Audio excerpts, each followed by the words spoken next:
If nobody talks about you, then you are nobody. Then you are nobody. Remember, child, everybody get that problem for head. Hi, everyone. Abaru Aboye Aboshishe. I am Priestess and Iyanifa Oshun Funke. I am the founder of the Orisha Hoodoo Coven and the Orisha Hoodoo Institute and the Orisha Hoodoo Facebook and our community outreach program, also known as the Free Mentorship Program. My original topic for today is authorization in African traditional religions. What does that mean and what does that look like? This is a very important topic for us to discuss. And it has to be an ongoing discussion because the expression and the endeavoring of African traditional religions in the diaspora is new. When you compare our presence as the descendants of slaves, okay, so my Moorish science people, I'm not saying that we weren't already here. We have always been here, but in the capacity that we are now thought of as Black people, African people, Moorish people, or indigenous people. Somehow, all of those identities were remixed, assaulted, fucked with, and became the African American of today. As part of that experience, we are returning to our places of power spiritually. We're addressing, we're revisiting, we're learning about African traditions, African religious and African spiritual traditions. Okay. And so, whenever that happens, or whenever a people who are thought to be outside of a culture or group take interest in it, topics like gentrification and culture vultureism and things like that come up. And there's gatekeeping that happens because people who love the tradition and the institution want to keep it whole and pure, and they feel like outside influence will um, denigrate it, degrade it in some way, and they don't want that to happen to these traditions that they love, and I absolutely understand that. But in gatekeeping, when we talk about something like spirituality, to me it is a ridiculous undertaking because we're talking about spirits, and particularly when we're talking about African spirits, when we're talking about African demigods, African creator gods, when we're talking about Orisha, for example, to think that one person or a group of people can own that energy and prevent others from connecting with it, I think is ridiculous. Okay. And so, in my opinion, individuals who seek to gatekeep and to prevent outsiders from interacting with these primordial creative forces of nature, I think that they're on a fool's errand. I don't think that there is anything that anyone can do to prevent you from experiencing the wind, for example. Okay. And we know that there is an Orisha associated with the wind. We call her Oya. And there are many roads to Oya and many expressions of this energy and many ways that we have and do interact with this energy. And so, whether or not I ever hear the name Oya, whether or not I'm ever educated or initiated into the practice of working in a formal way with this energy or this goddess or this Orisha, it's going to happen. I'm going to walk outside and I'm going to feel the wind, right? And I'm going to, in my intelligent and spiritual mind, associate that wind with the winds of change, okay? And I may tap into this energy as part of my practice of interacting with nature and the forces of nature. And in doing so, I'm going to have experiences. Now, are my experiences less than someone who knows the proper praise names for Oya? Are my experiences less than someone who knows the traditional colors that are associated with this energy? Is my experience less than someone who has a consecrated shrine to this energy, this energetic being, or this, you know what I mean? Is my experience going to be less because I don't have a pot? I don't think so. Okay. Um, I think that we have to stop shrinking Orisha in particular and other primordial creative forces that our ancestors identified. We have to stop trying to shrink and own expressions of these absolutely intelligent entities. We have to stop thinking that we can speak for them and say that they will only do this one particular thing, this one particular way. It doesn't feel right to me to do that.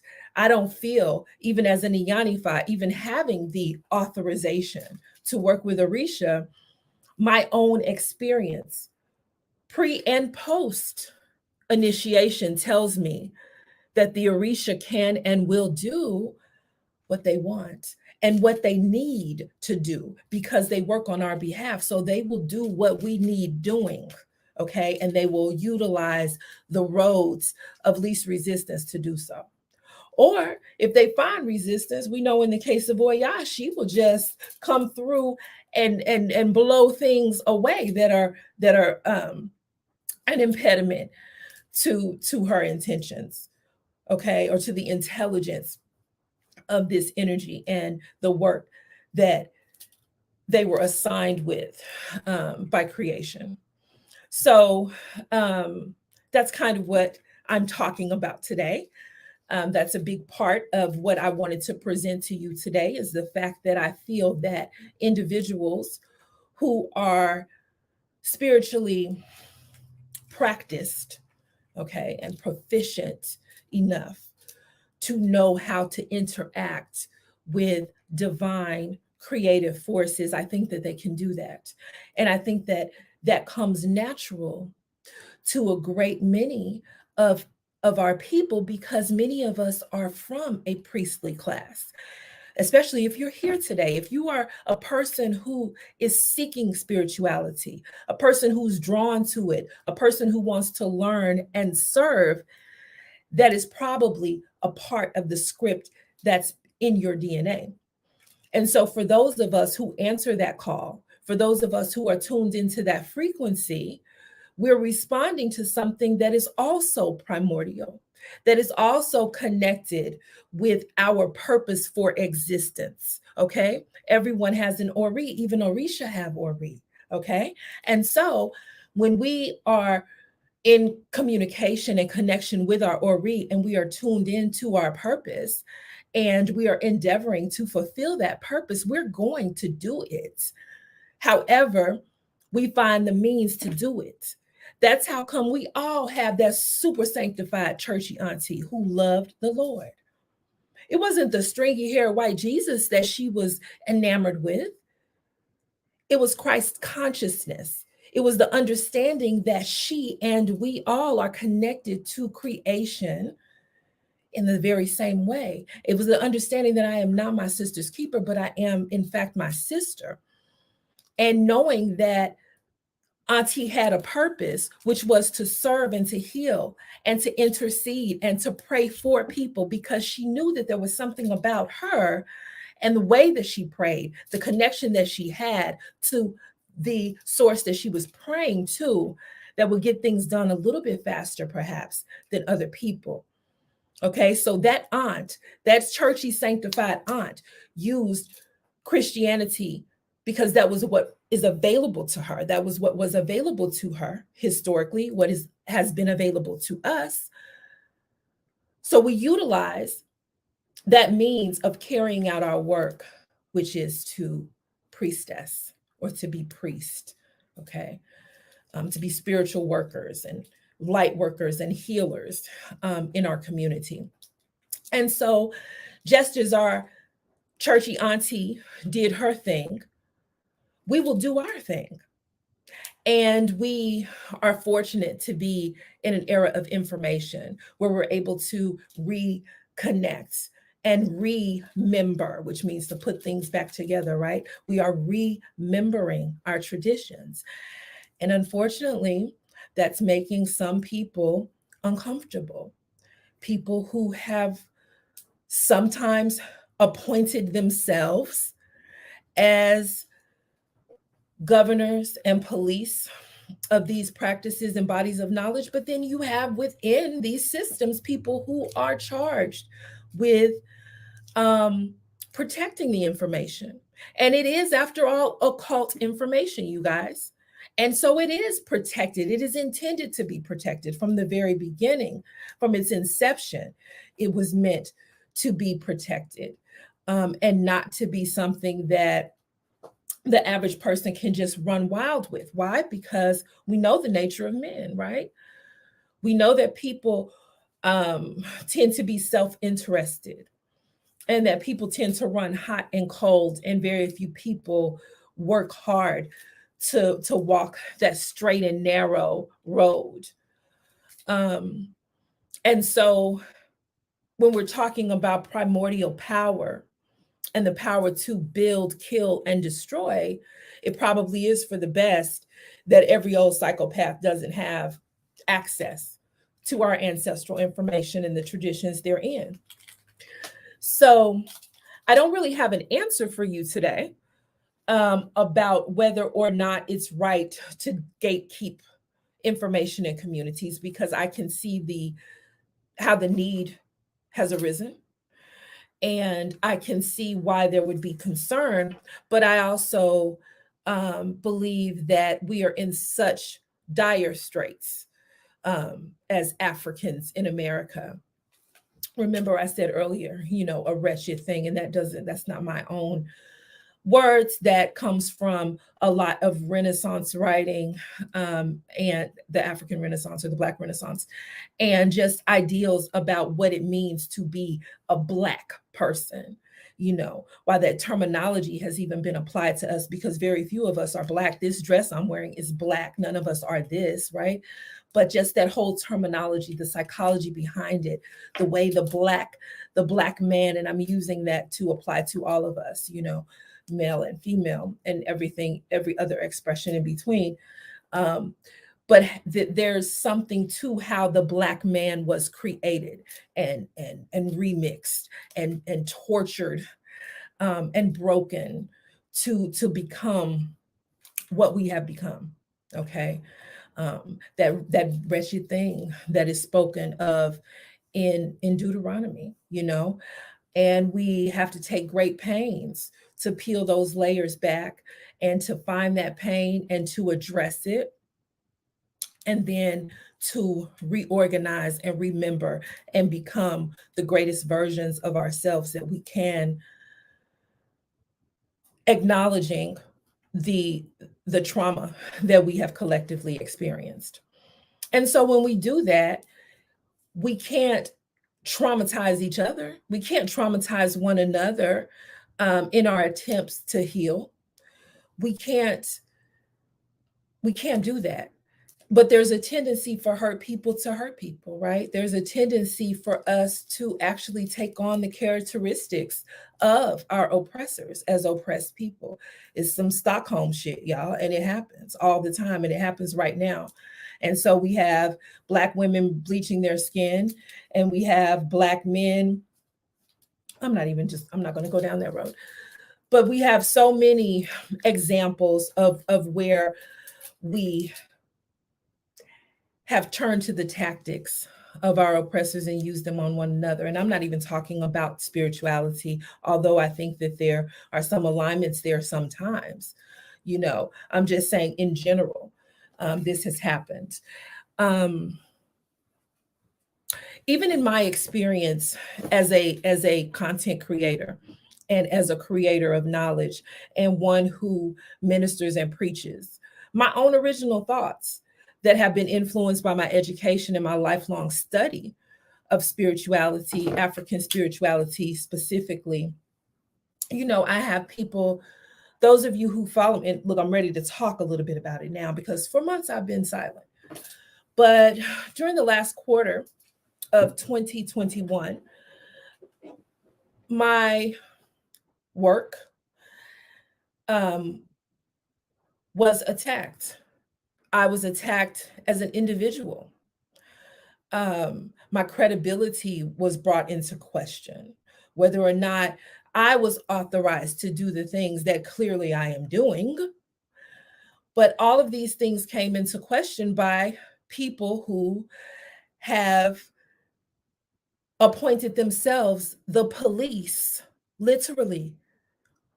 And because I will not give any life or shine to any of these people, y'all have to read between the lines, but there are people who have assigned themselves the police of certain ancestral practices. And these people came across information that was, and I don't even want to use the word leaked because I was never hiding anything. I don't hide anything. I have channels that lead to the same place, me, right?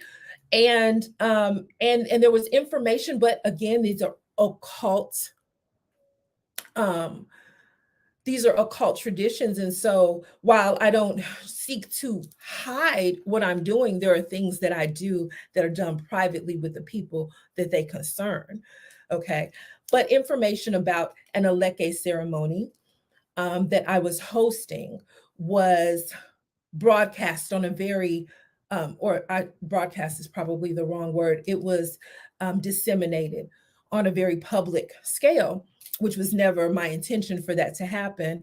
And this information got into the hands of some of these police, and they went nuts. I mean, you know, it gave them stuff to talk about for weeks. Okay. They got more hits on their social media than they had gotten in the past 2 years talking about yours truly. And I thank them for that because it also grew my organization as well.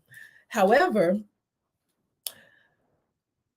at the center of the argument was the fact that I, as an initiated Iyanifa, am making information available to people who had not gone through the traditional rites that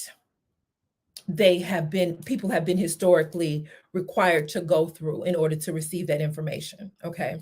So that was an issue that was brought up over and over again. And then also whether or not I was authorized to even be doing this ceremony, which is complete ridicularity, if that's even a word. It's ridiculousness. Okay. Because I'm an Iyanifa, fully initiated. Okay. No one can dispute that because I don't I don't publicize my lineage, and because I don't scream my baba's name or my Oluo's name, you know, with a bullhorn, doesn't mean that my initiation didn't happen. It doesn't mean that I'm not who I say I am. I am absolutely her. And those of you who know me know that.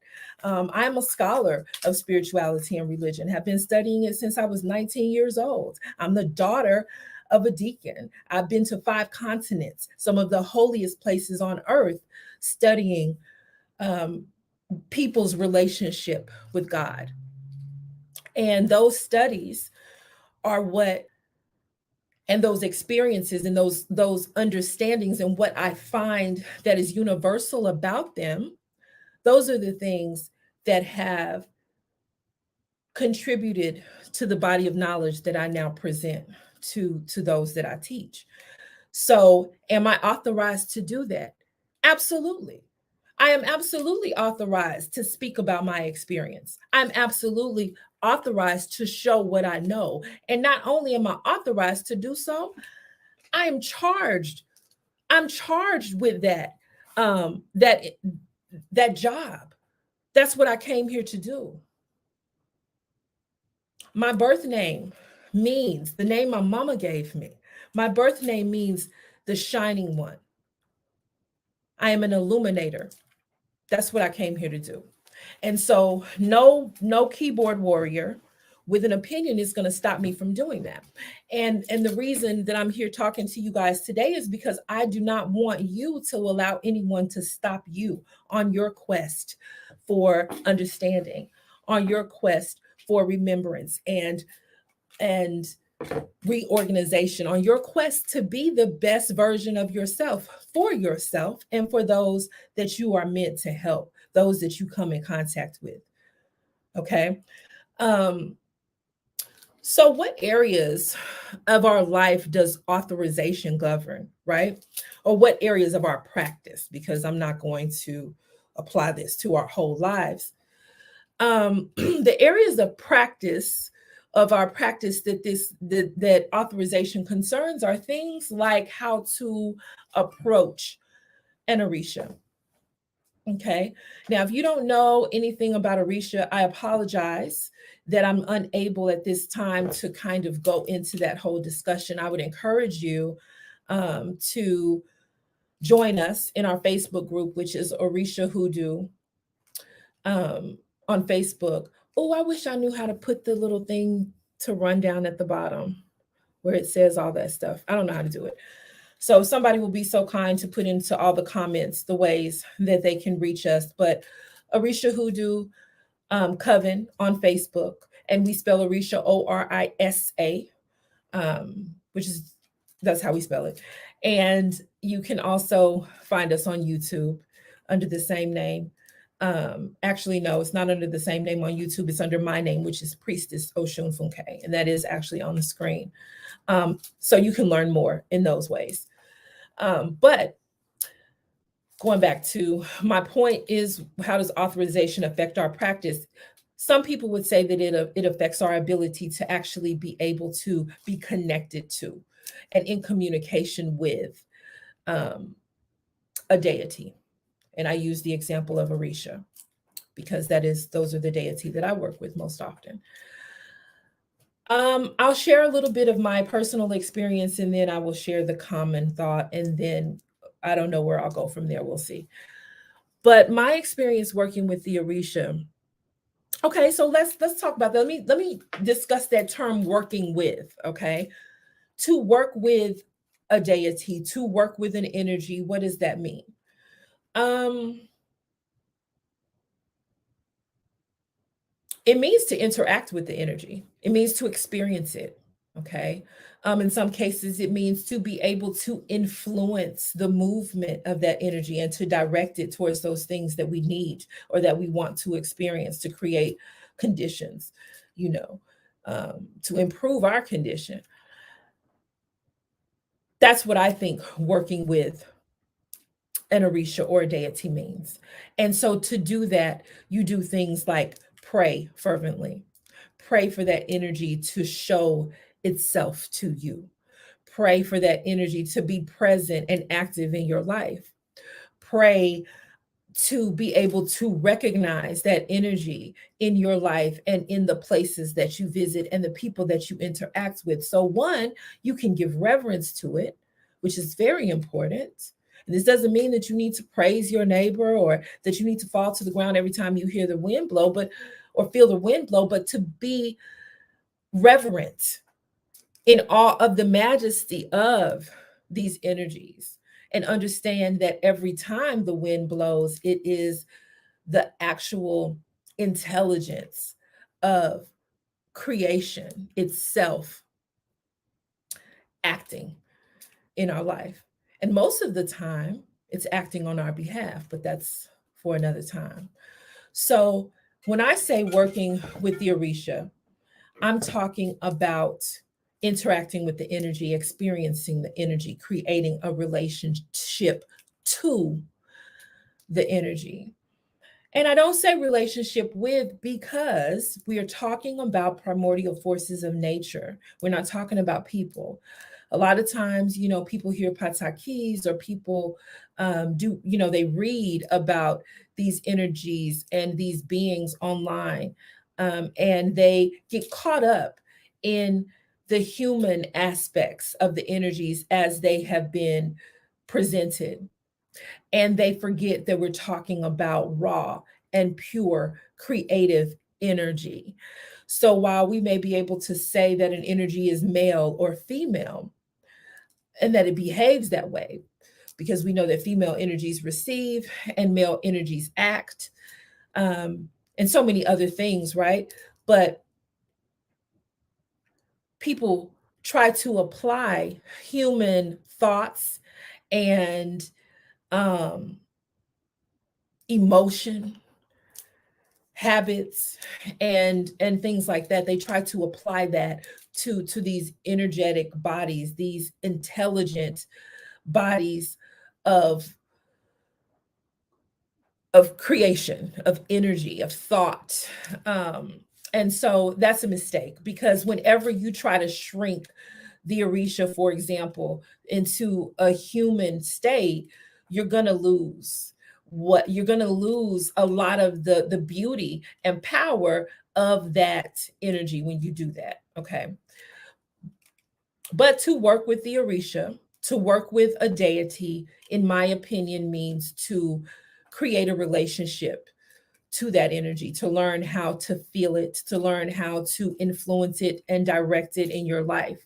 And the way you do that is through the work of fervent prayer and meditation and experimentation, but not experimentation like a science experiment. Let me do this and see what will happen. But experimentation in terms of tasking that energy with a particular thing in your world, asking for assistance with a situation, a problem, or something of that nature, and then seeing how or if that energy responds, and measuring that against what your former reality was. Because we know that the definition of magic, the way I teach it and the way I view it, is making measurable changes in your reality.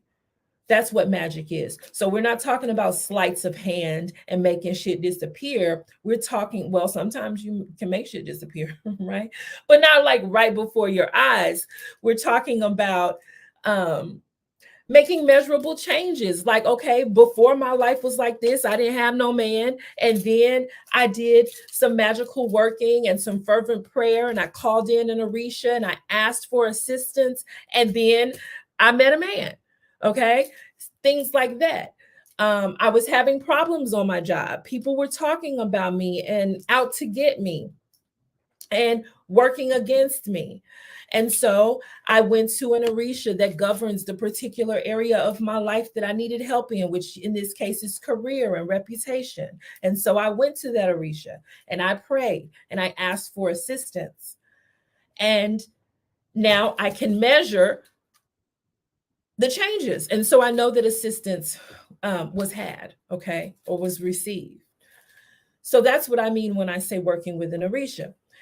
Now, there are people that will say that you cannot work with an Orisha because if you are not initiated into the mysteries of that Orisha. But why can't you pray?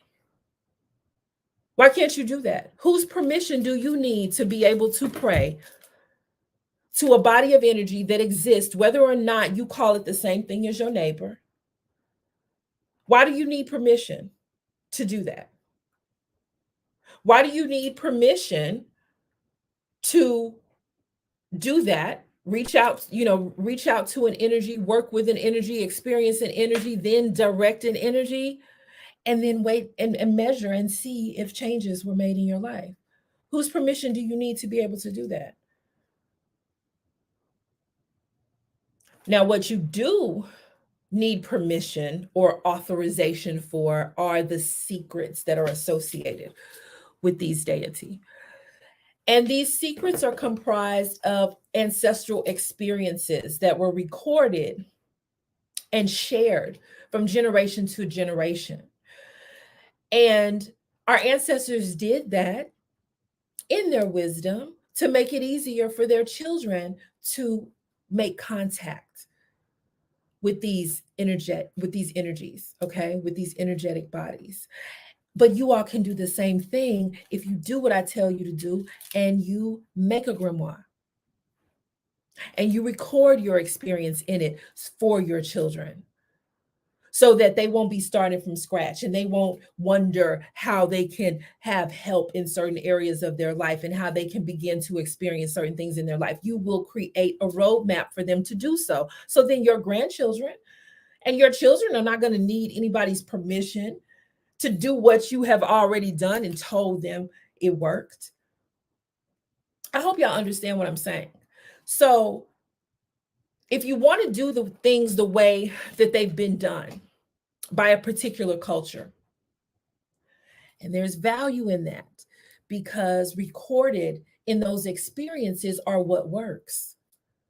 And so the ancestors passed that information down from one generation to the next. They recorded their experiences, and these are oral traditions. And so, because things weren't written down and there wasn't a book to go back to reference, they had to record the wisdom and the experience in a way that would be easy to remember and easy to transfer. So, what does that look like? It looks like song, it looks like dance, it looks like parables and stories where Oya is the great woman warrior and Oshun is the beautiful woman sitting, staring at herself in the mirror on the moon. That's much easier to remember than some complicated mathematical formula, which is another way that the Orisha can be um, understood because it's scientific and it's mathematics. And when you're talking about the Odu or the markings that are made, you're talking about the first binary coding system ever recognized by human beings. So there is absolute value in those traditions. Yes. And if you want to learn and study and practice as those people learn and study and practice, then you have to learn and study and practice with them. But it doesn't mean that you can't have experiences of the Orisha without it. These are forces of nature we're talking about. This is the consciousness of creation that we're talking about, and you can tap into it if you know how. And how do you know how? How do you learn? By practice and experience, by fervent prayer and meditation, by listening and moving your feet in the direction that you're led to go.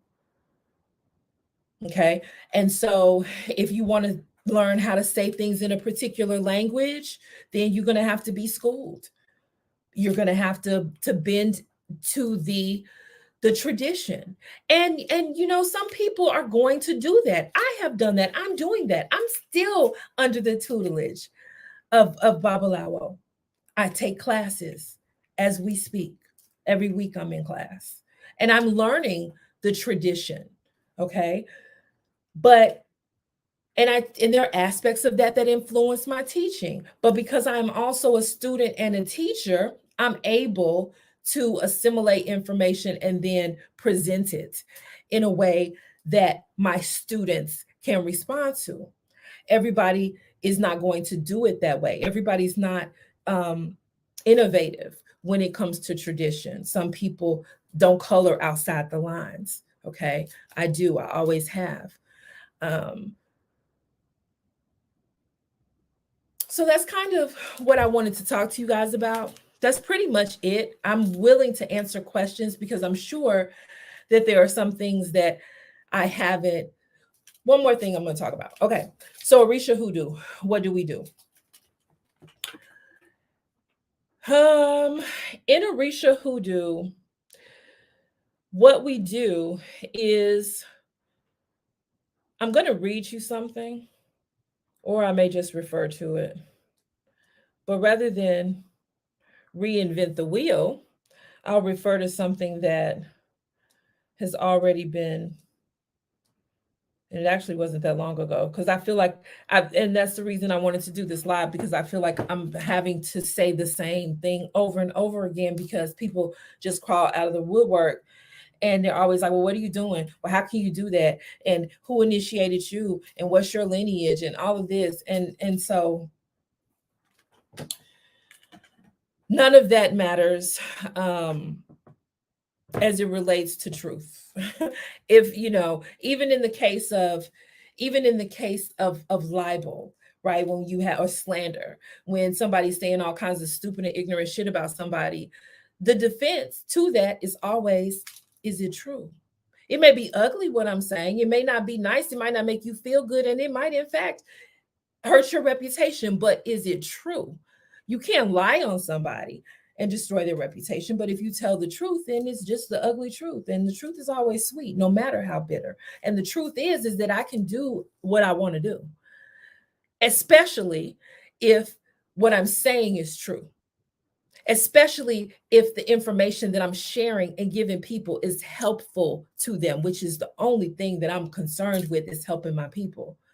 That's all I'm concerned with, which is why I have very little tolerance and energy to give people who would sit back and criticize what I'm doing, but yet they're doing nothing but criticizing. Now, if you don't like what I'm doing in my program and you think you have a better, you do it a better way, then go do it and create your own program. And together, in our own individual ways, we'll pour into our community and we'll love our people into a better situation. But don't you dare sit there from your couch and behind your keyboard and throw rocks at what I'm doing and try to stop me from what I'm doing. And all I'm doing is loving my people.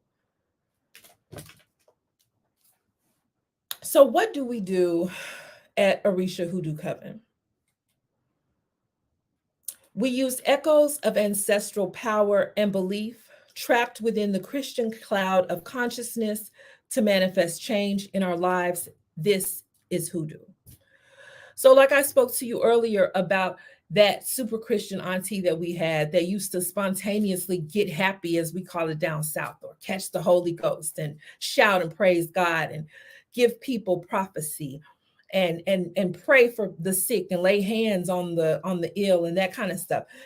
That is ancestral expressions of magic and spirituality. And that is part of what we draw on when we practice hoodoo. We practice the understanding that our ancestors left for us, the way that they interacted with nature.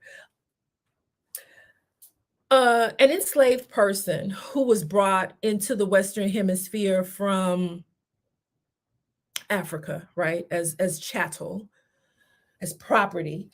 They were stripped from their tribe, stripped from their family, their culture, their tools. Okay, imagine a babalawo or a priest coming here as a slave who doesn't have opwele, the divination chain, who doesn't have ikim, the sacred palm kernels, who doesn't have these tools that they are accustomed to working with for divination. Do you think that spirit stopped talking to them? Do you think that spirit stopped working through them? Do you think that that person was no longer anointed because they didn't have the divination chain to throw? Or do you think that our ancestors were genius enough, innovative enough, resilient enough to continue to do their work using what they had available? Do you not think that that is what happened and that new traditions were formed based on this new knowledge and this new experience? Though it might have come through trauma, the work still needed to be done.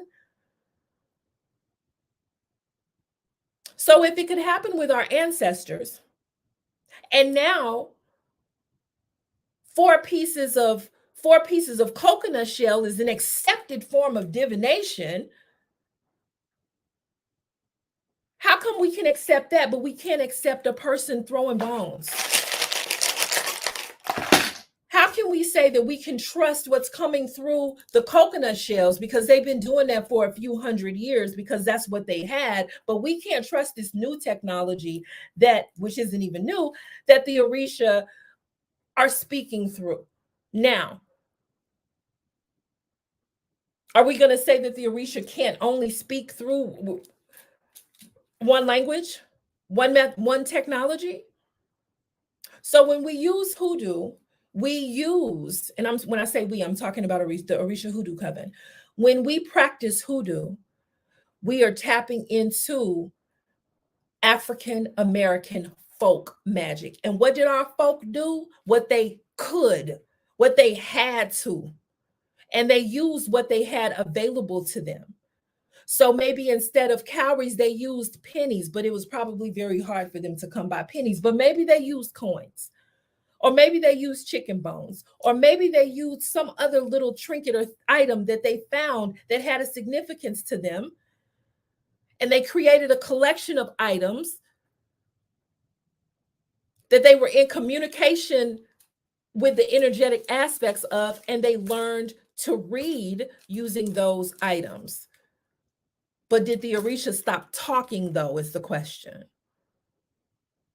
Okay. So we do hoodoo. We do hoodoo at the Orisha Hoodoo Institute.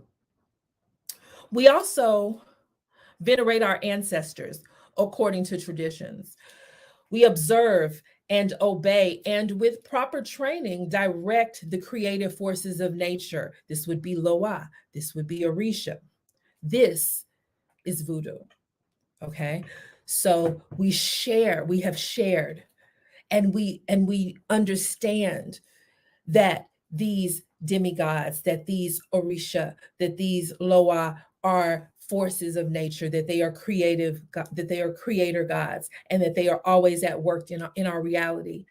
And so we work with them and we share how we work with them. That is voodoo. So we do voodoo in the Orisha Hoodoo Coven. I had an amazing conversation with a Hugon. Um, he's actually in Asongwe this weekend. Negmawon, who is the godfather of the Black Spectrum Network founder, Hugonzo. And they had voodoo initiations this weekend here in Atlanta, and I was privileged to assist and be a part of those. And in my conversation with Negmawon, he said to me, one of the reasons Haitian voodoo is so powerful is because it takes into account the experience, the genius, the understanding, and the power of all of the people who seeded that community, all of the cultures that came together under the oppression of chattel slavery, and they shared with one another the knowledge and beauty and power of the gods that they worked with. And when I say gods, I am not speaking in like the pagan sense, or like I'm talking about Loa and Orisha, and they are in fact in my eyes gods, demigods, whatever. Let's not get caught up on that, but you will hear me use that word a lot. And so, yeah, he said that that's what they did. And so that is why Haitian voodoo is so powerful, because it draws from the strengths of a multitude of cultures. That is voodoo. And that is what we do in the Orisha Hoodoo Coven. Okay. We draw on the knowledge of infinite sources of power, creator gods that exist around us, regardless of what you call them. Okay. We work with both hands to heal and hex, to protect and multiply, to manifest and manipulate, and otherwise get shit done. This is magic. So we do magic in Orisha Hoodoo Coven. We make measurable changes on our reality using a myriad of technology and deity. Okay. We know that to remain in alignment with our destiny, which is the whole point of our practice, we must always seek balance. This is Ifa. Okay. And so the way that I present Orisha to my flock, the way that I interact with Orisha energies and Orisha proper in my own practice is to create balance. Um, I absolutely respect and revere and believe in the tradition of Ifa and the genius within it, the science and the math and the biology and botany and all of those great things that are contained in the Ifa corpus. Um, I don't try to diminish that in any way. But what I do and what we do at Orisha Hoodoo Institute and in the Orisha Hoodoo Coven is make those understandings accessible so that our brothers and sisters can tap into the knowledge and understanding of these energies and apply it in a way that's going to improve their situation, that's going to make them healthier and happier and quite frankly more pleasant to interact with. Okay. um and in doing so, our goal is to always seek balance. Okay, to understand the power of an Orisha, but not to ever lean too far to the left or to the right of the energetic areas of our life that Orisha governs, because we know that we will find our E-ray in the middle. We'll find our blessings on a straight and narrow path that doesn't lean too far into the light, because that's not reality, or too far into the darkness, because that's dangerous. So we aim to be in the middle, to walk that straight and narrow road that leads directly to our E-ray or blessings. And that is Ifa. We recognize mathematics as the language of the universe. Therefore, we know that for every action and also failure to act, there is a reaction in our reality. This is physics. Okay. So not only do we practice and study physics, but we practice and we study the metaphysical beyond physics. Okay. People always like to say, oh, for every action, there's a reaction.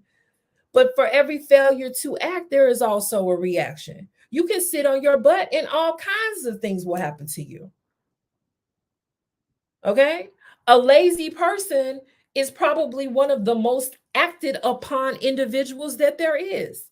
Failure to act will cause you just as much trouble as action. So again, we lean on our knowledge of and understanding of the energies that affect our worlds and affect our reality, and we try to find our happy place, the place of blessings, which is in the middle.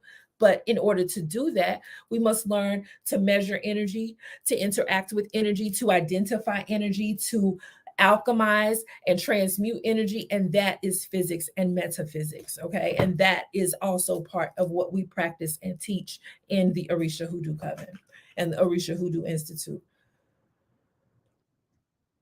We aim to exert maximum influence over these reactions by dedicated prayer and the reading of energy, which is divination, and the manipulation of energy, which, as I told you, is magic. These things together are alchemy. So we are also alchemists at the Orisha Hoodoo Institute and within the Orisha Hoodoo Coven. We work with the spirits of plants. We work with the spirits of stones. We know that all things created by God have spirit, and we give honor and thanks as we align with these spirits in pursuit of health and wealth in all areas of our life. And this is ancestral wisdom. Okay. We are priestesses, and we do this and more within the Orisha Hoodoo Coven and at the Orisha Hoodoo Institute. Okay, so hopefully that helps you guys understand a little bit more about what it is that we do. I love you all truly and deeply and timelessly, and I look forward to having the opportunity to speak with you again. Thank you so much for coming. If nobody talks about you, then you are nobody. Then you